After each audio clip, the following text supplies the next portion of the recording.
News 18 पूरे भारत से लगातार कोरोना वायरस से जुड़ी खबरें आप तक पहुंचा रहा है। देश में 21 दिन का लॉकडाउन है।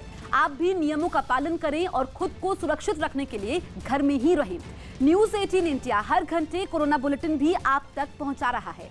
लॉकडाउन के समय देश में 10 करोड़ लोग रोज न्यूज देख रहे हैं। न्यूज 18 पर भरोसा करने के लिए हम अपने करोड़ों दर्शकों का धन्यवाद करते हैं। साथ ही इस मुश्किल घड़ी में अपने उन reporter, video journalist, design team और सपोर्ट स्टाफ के हौसले और जज्बे को भी सलाम करते हैं, जो देश के चप्पे चप्पे से आप तक हर खबर लगातार पहुंचा रहे हैं। पुणे के शिरूर में क्वारंटीन किए गए तबलीगी जमात के 10 लोग अचानक गायब हो गए। शिरूर पुलिस के मुताबिक तबलीगी जमात के फरार हुए सभी 10 लोग 6 मार्च को प्रचार प्रसार के लिए आए थे और एक इंस्टीट्यूट में रुके हुए थे, जहां इन्हें 1 अप्रैल को हाथों पर मोहर लगाने के बाद क्वारंटीन किया गया था। लेकिन इसके बाद ये सभी लोग एक ट्रक में सवार होकर फरार हो गए। पुलिस ने सभी के खिलाफ मामला दर्ज कर लिया है और अब इनकी तलाश में जुटी हुई है। ये 10 लोग तबलीग जमात के थे और पुणे में 23 फरवरी को दिल्ली से आए थे। जिस दिन निज़ामुद्दीन का वाक़या हुआ उस दिन उनको होम क्वारंटाइन का स्टाम्पिंग किया गया था। 1 अप्रैल की रात को ये 10 लोग मेडिसिन ट्रक या ड्रग्स में भाग गए हैं। पुलिस इसमें तफ्तीश कर रही है। उनके मोबाइल नंबर हमारे पास है, हम उनको ट्रैक कर रहे हैं। आइसोलेशन वार्ड में भेजे गए तबलीगी जमात के कुछ लोगों पर महिला नर्सों से बुरे बर्ताव का आरोप लगा है। गाजियाबाद के जिला अस्पताल ने पुलिस को इसकी शिकायत दी, जिसके बाद पुलिस ने केस दर्ज कर मामले की जांच शुरू कर दी।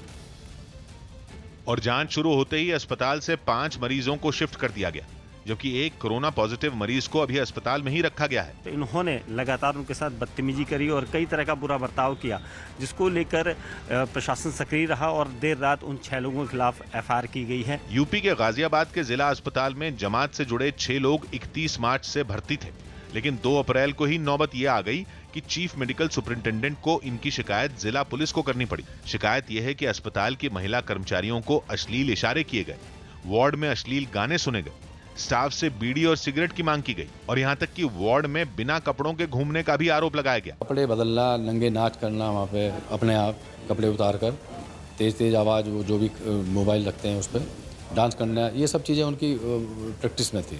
शिकायत मिलते ही पुलिस की गाड़ियां अस्पताल पहुंच गईं और आरोपियों के खिलाफ कार्रवाई शुरू हो गई। लेकिन इस घटना का असर पूरे उत्तर प्रदेश पर हुआ। लखनऊ में हुई एक बैठक में इस घटना पर चर्चा हुई और मुख्यमंत्री ने आरोपियों पर रासुका लगाने का फैसला लिया। साथ ही उन सभी जिलों के अधिकारियों को कुछ निर्देश दिए जहां जमात से जुड़े लोगों का इलाज चल रहा है। सभी लोगों के खिलाफ एनएसए लगाया जाएगा और बड़ी कार्रवाई की जाएगी। साथ ही मुख्यमंत्री ने यह भी फैसला लिया है कि तबलीगी जमात के लोग पूरे यूपी में जहां जहां अस्पतालों में भर्ती हैं वहां पर कोई महिला पुलिसकर्मी या महिला स्वास्थ्य कर्मी नहीं तैनात होगी, वहां सिर्फ पुरुष कर्मचारी तैनात होंगे। यूपी में ऐसे लोग 150 से ज्यादा हैं जो तबलीगी जमात के मरकज में शामिल होकर लौटे थे।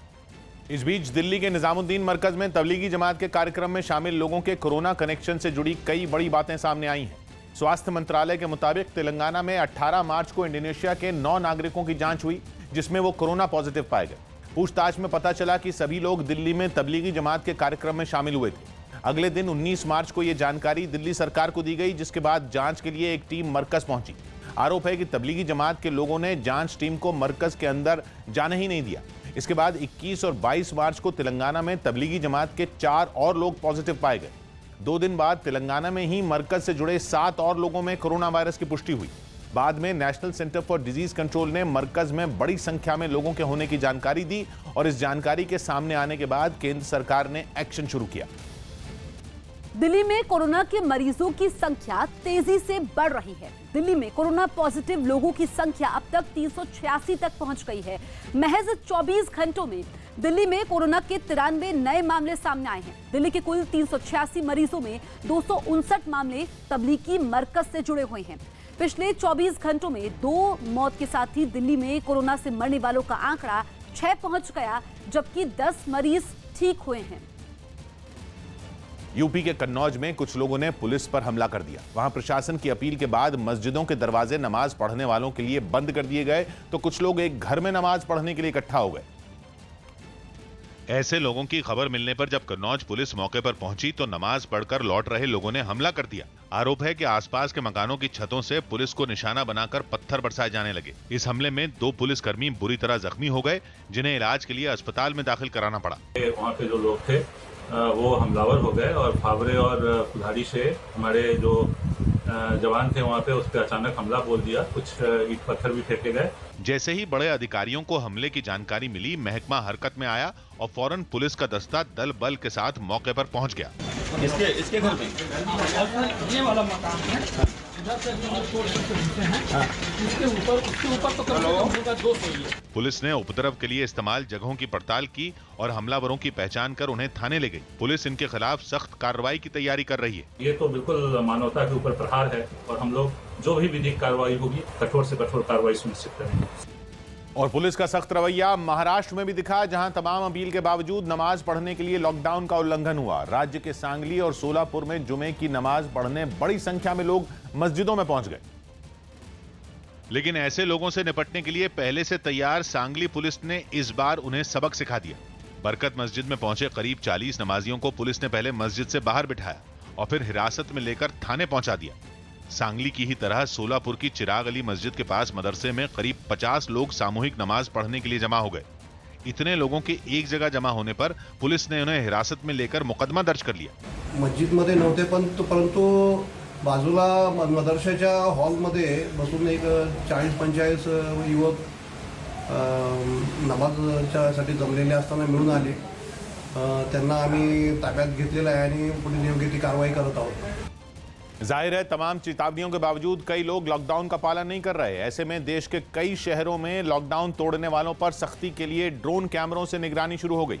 इन शहरों के घनी आबादी वाले इलाकों में पुलिस को निगरानी करने में मुश्किल हो रही थी, जिनमें यूपी का संभल भी शामिल है, जहां पुलिस ने लॉकडाउन के दौरान ड्रोन कैमरे से निगरानी की। शहर के रिहायशी इलाकों में ड्रोन के जरिए लोगों के मकानों की छतों पर और मैदानों पर नजर रखी गई। ड्रोन द्वारा ये निगरानी की जा रही है कि कहीं छतों पर कोई धार्मिक, राजनीतिक या कोई सामाजिक आयोजन तो नहीं हो रहे हैं। ड्रोन से निगरानी के अलावा जिले के डीएम और बड़े पुलिस अधिकारी भी रिहायशी इलाकों में गए और वहां रह रहे लोगों से लॉकडाउन का पालन करने की अपील की। राजस्थान के चुरू में भी लॉकडाउन का पालन करवाने के लिए पुलिस ने कमर कस ली। घनी आबादी वाले इलाकों की निगरानी के लिए कई ड्रोन कैमरों की मदद ली गई। साथ ही लॉकडाउन तोड़ने वालों को पुलिस ने कड़ी कार्रवाई की चेतावनी भी दी। हमने 5 ड्रोन्स को यहाँ पे लगाया गया है, जो सुबह शाम दिन की सहायता से निगरानी की जाएगी और लोगों को बार बार हिदायत की दी जा रही है और सख्ताई से भी पालना की जा रही है कि लोग अनावश्यक रूप से घरों से बाहर ना निकले। अहमदाबाद में तो ड्रोन की मदद से पकड़ में आए 12 लोगों के खिलाफ केस भी दर्ज कर लिया गया। ये सभी लोग एक मैदान में वॉलीबॉल खेलते नजर आए। पुलिस ने जब ड्रोन से निगरानी की तो उसके कैमरे में इन लोगों का खेलते हुए वीडियो रिकॉर्ड हो गया। गुजरात के सूरत में एक पूरे इलाके को क्वारंटीन किया गया है। इस इलाके के 7,000 मकानों में रहने वाले 55,000 से ज्यादा लोगों को क्वारंटीन किया गया है। इस इलाके में जैसे ही पता चला कि एक लॉन्ड्री चलाने वाले शख्स को कोरोना हुआ है, पॉजिटिव उसकी रिपोर्ट आई है, उसकी लॉन्ड्री में धुलकर और प्रेस होकर कपड़े वहां के कई घरों में जाते हैं। पूरे इलाके को ही क्वारंटीन किया गया। इतना ही नहीं, एक सुपर स्टोर से होम डिलीवरी करवाने वाले 1500 परिवारों को भी होम क्वारंटीन किया गया, क्योंकि सुपर स्टोर के पैकेजिंग डिपार्टमेंट के कर्मचारी कोरोना पॉजिटिव पाया गया था। ऐसे में डॉक्टर्स होम डिलीवरी से भी बचने की सलाह दे रहे हैं। छोटी छोटी भूल भी या छोटी छोटी असावधानी भी एक महामारी को बड़ा रूप दे सकती है। इसके लिए हर एक नागरिक की जवाबदारी है कि ये छोटी चीज़ों का बहुत विशेष ध्यान रखें, क्योंकि वो जो लॉन्ड्री प्रेस करने वाला है उसके साथ भी कई जाने कांटेक्ट आ रहे हैं। वो प्रेस करने के बाद में एक दूसरे कपड़े पे भी वो बांध रहा है, वो भी इन्फेक्टेड हो सकता है। तो अभी इस समय पे जहाँ तक हो सके आपको ये लॉन्ड्री भी अवॉइड ही करनी चाहिए। देश में कोरोना वायरस के मरीजों की संख्या बढ़कर 2,500 के पार पहुंच गई है। पिछले 24 घंटों में ही कोरोना वायरस के देश भर में 478 नए मामले सामने आए हैं, जिसके बाद कोरोना वायरस के मरीजों का कुल आंकड़ा बढ़कर 2,547 पर पहुंच गया। अब तक 62 लोगों की कोरोना वायरस के कारण जान जा चुकी है, जबकि 163 मरीज ऐसे हैं जो पूरी तरह से ठीक भी हो चुके हैं। कर्नाटक के हुबली में नमाज से रोकने पर भीड़ ने पुलिस पर पथराव कर दिया। देश भर में कोरोना की वजह से जारी लॉकडाउन के बीच हुगली में लोग नमाज पढ़ने के लिए जुटे थे। पुलिस ने वहां एक साथ भीड़ को नमाज पढ़ने की इजाजत नहीं दी थी। इसके बाद भी लोग जुटे तो पुलिस उन्हें वहां से हटाने गई। पुलिस को देखते ही भीड़ ने उन पर पथराव शुरू कर दिया। भीड़ के पथराव में 5 लोग घायल हो गए। फिलहाल पुलिस ने मामला दर्ज कर लिया है और जांच में जुटी है।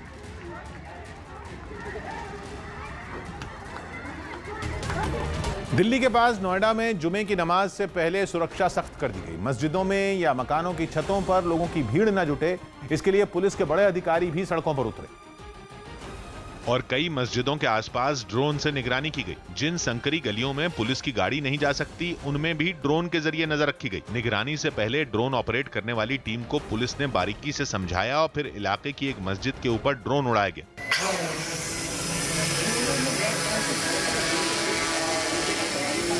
2 दिन पहले ही नोएडा के सेक्टर 16 इलाके में एक मकान की छत पर एक साथ कई लोगों के नमाज पढ़ने का मामला सामने आया था, जिस पर पुलिस ने कार्रवाई भी की थी। लॉकडाउन में दोबारा ऐसे हालात न बने, इसलिए पुलिस पूरी तरह मुस्तैद दिखी। ड्रोन के माध्यम से हम लोग एरियल सर्विलांस रखेंगे। अगर कहीं कोई ब्रीच करता हुआ दिखता, वैसे मुझे उसकी उम्मीद नहीं है, तो then we will act very firmly against it. Srinagar में सड़कों को सैनिटाइज करने का काम तेज कर दिया गया। पूरे शहर को सैनिटाइज करने के लिए नगर निगम ने 4 मशीनें लगाई है, जिनकी मदद से लाल चौक इलाके में सड़कों पर केमिकल का छिड़काव किया गया। इसके लिए नगर निगम के कुछ कर्मचारी एक ट्रैक्टर के पीछे लगी मशीन के साथ सड़क पर निकले, पूरे इलाके में दवाई का छिड़काव करते दिखाई दिए। इस बीच सड़क के किनारे बंद पड़ी दुकानों को भी सैनिटाइज किया गया। ये मशीनें लॉकडाउन के समय शहर में घूम घूम कर हर सड़क पर केमिकल का छिड़काव करेंगी।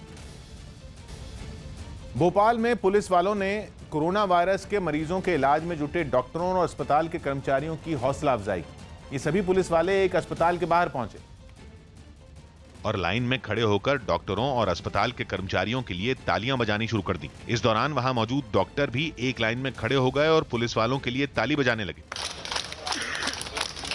पुलिस वालों ने उम्मीद जताई कि कोरोना वायरस के खिलाफ जंग को सभी लोग मिलकर जीत लेंगे। हम लोग साहब ये जो डॉक्टर हैं इस समय इस महामारी के कठिन दौर में जो समाज की सेवा कर रहे हैं, तो हम पुलिस विभाग की तरफ से इनके उत्साहवर्धन करने के लिए यहाँ पर आए हुए हैं। पुलिस वालों के हौसला अफजाई करने पर डॉक्टरों ने भी उनको धन्यवाद दिया। हमें बहुत खुशी हो रही है इस चीज़ के लिए कि हमारे लिए उत्साहवर्धन के लिए पुलिस वाले आए हुए हैं, हमारे हेल्थ वर्कर लोग उनके लिए आए हुए हैं। कोरोना वायरस से संक्रमित लोगों के इलाज के लिए IIT रुड़की की तरफ से तैयार किया गया वेंटिलेटर काफी मददगार साबित हो सकता है, क्योंकि इसे आसानी से एक जगह से दूसरी जगह ले जाया जा सकेगा। उत्तराखंड में ऋषिकेश के एम्स की मदद से तैयार किए गए इस वेंटिलेटर का नाम प्राण वायु रखा गया है। यही नहीं, इसकी कीमत दूसरे वेंटिलेटर से बेहद कम है। दावा यह किया गया कि इस वेंटिलेटर को खास तौर पर कोरोना वायरस के मरीजों के लिए तैयार किया गया और ये पूरी तरह से सुरक्षित भी है। कोरोना वायरस के खतरे को देखते हुए दिल्ली पुलिस ने रोटेशन पॉलिसी के तहत जवानों को ड्यूटी पर बुलाने का फैसला किया है। सूत्रों के मुताबिक इसी पॉलिसी के तहत निजामुद्दीन थाने के 7 पुलिसकर्मियों को भी 10 दिन की छुट्टी पर भेजा गया है। ये वही इलाका है जहां तबलीगी जमात का कार्यक्रम हुआ था और उसके मरकज से निकाले गए लोगों में कई कोरोना मरीज भी मिले हैं। इसके अलावा दिल्ली पुलिस ने हर थाने से करीब 15% पुलिसकर्मियों को छुट्टी दे दी। 50 साल से अधिक उम्र के जवानों को 10 दिन की छुट्टी दी गई है। जो पुलिसकर्मी किसी बीमारी से पीड़ित हैं, उन्हें भी छुट्टी पर भेजा गया है ताकि वो कोरोना के संक्रमण की चपेट में न आए। पश्चिम बंगाल के मेदिनीपुर में नशीला पदार्थ बेचने के आरोप में पुलिस वालों ने कुछ लोगों को जमकर पीट दिया। जानकारी के मुताबिक पुलिस वालों ने नशीला पदार्थ बेचने की सूचना मिलने पर एक इलाके में छापेमारी की, लेकिन पुलिस को देखते ही वहां मौजूद कुछ लोग भागने लगे, जिसके बाद पुलिस वालों ने उन्हें घर में घुसकर पकड़ लिया, जमकर पिटाई की। बताया गया कि इलाके के ही कुछ लोगों ने पुलिस वालों को नशीले पदार्थ बेचने वालों की जानकारी दी थी, जिसके बाद पुलिस ने 2 लोगों को गिरफ्तार भी कर लिया। दिहाड़ी मजदूरों को तुरंत आर्थिक मदद के मामले में सुप्रीम कोर्ट ने सरकार से जवाब मांगा। लॉकडाउन की वजह से बड़ी तादाद में मजदूर बेरोजगार हो गए हैं, जिन्हें आर्थिक मदद पहुंचाने के मामले में सुप्रीम कोर्ट ने केंद्र से जवाब देने को कहा, क्योंकि गांव लौट रहे इन ढेरों मजदूरों को रास्ते में ही रोक दिया गया। ये सभी मजदूर इस समय रैन बसेरों में रह रहे हैं और उन पर रोजी रोटी का संकट मंडरा रहा है। हालांकि अदालत में सुनवाई के दौरान केंद्र ने ज्यादा से ज्यादा लोगों तक मदद पहुंचाने का भरोसा दिया, लेकिन सुप्रीम कोर्ट ने मामले की गंभीरता को समझते हुए सरकार को नोटिस जारी किया जिस पर 7 अप्रैल को सुनवाई होगी। स्विट्जरलैंड के मशहूर मैटरहॉर्न नाम के पहाड़ को लेजर के जरिए रोशन कर कोरोना वायरस से लड़ने का संदेश दिया गया।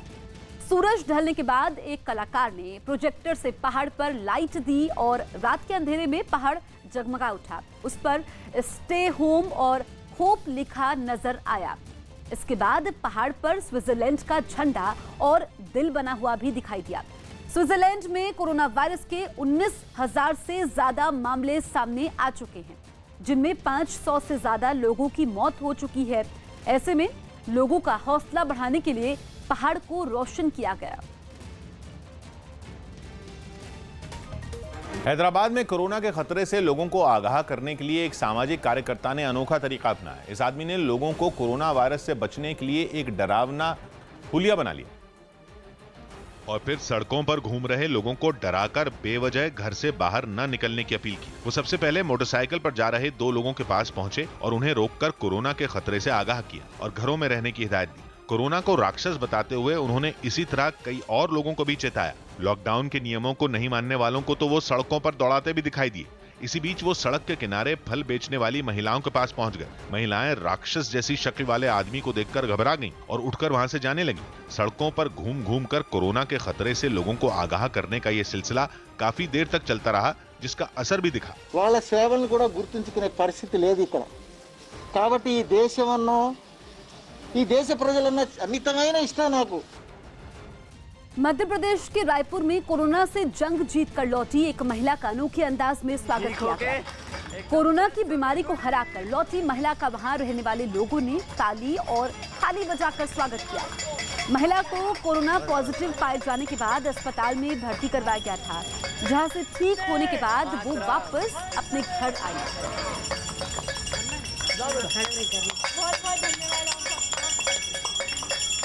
गुड़ी वापसी आते हुए एकदम ठीक होके, एकदम स्वस्थ होके गुड़ी।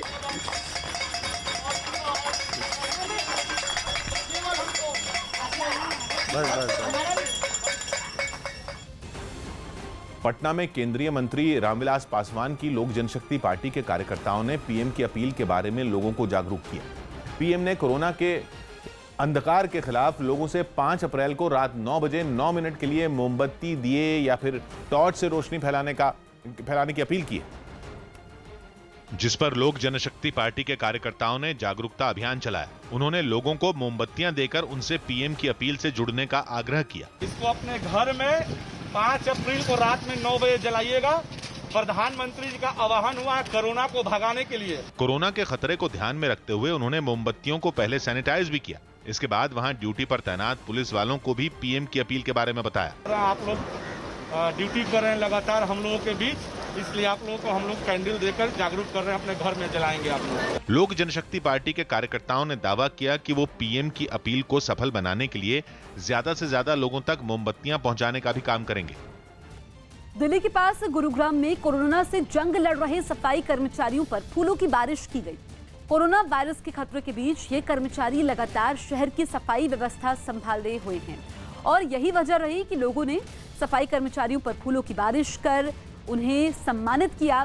ये कर्मचारी जैसे ही कूड़ा उठाने पहुंचे, वहां पहले से मौजूद कुछ लोग उन पर फूल बरसाने लगे, जबकि एक कर्मचारी को नोटों की माला और दूसरे कर्मचारियों को फूलों की माला पहनाई गई। इस बीच कर्मचारियों के साथ वहां मौजूद सभी लोग मास्क पहने नजर आए।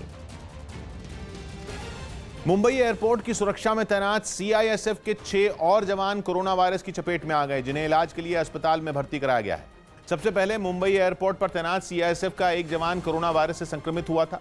इसके बाद संक्रमित जवान मुंबई के नजदीक पनवेल इलाके में मौजूद सीआईएसएफ कॉलोनी पहुंचा, जहां उसके संपर्क में आने से कोरोना वायरस कई दूसरे जवानों में भी फैल गया और इस तरह सीआईएसएफ के कुल 11 जवान कोरोना वायरस की चपेट में आ गए। कोरोना वायरस पॉजिटिव सभी जवानों को इलाज के लिए कस्तूरबा अस्पताल में भर्ती कराया गया। इसके अलावा संक्रमित जवानों के संपर्क में आए 147 सीआईएसएफ जवानों को भी क्वारंटीन किया गया है। तमिलनाडु के तिरुवल्लूर में इंडियन बैंक की एक शाखा के सामने पैसे निकालने पहुंचे लोगों की भीड़ लग गई। लॉकडाउन लागू होने के बावजूद बैंक के बाहर इतने लोगों की भीड़ जमा होने से हंगामा हो गया। बैंक के कर्मचारी इन लोगों को एक दूसरे से दूर खड़े होने की अपील करने लगे। लेकिन लोगों ने बैंक के कर्मचारियों की बात नहीं मानी तो मजबूरन उन्होंने बैंक का गेट ही बंद कर दिया। इसके बाद पुलिस को लोगों के इकट्ठा होने की जानकारी दी गई। मौके पर पहुंची पुलिस ने काफी कोशिश के बाद इन लोगों को बैंक के सामने से हटाया।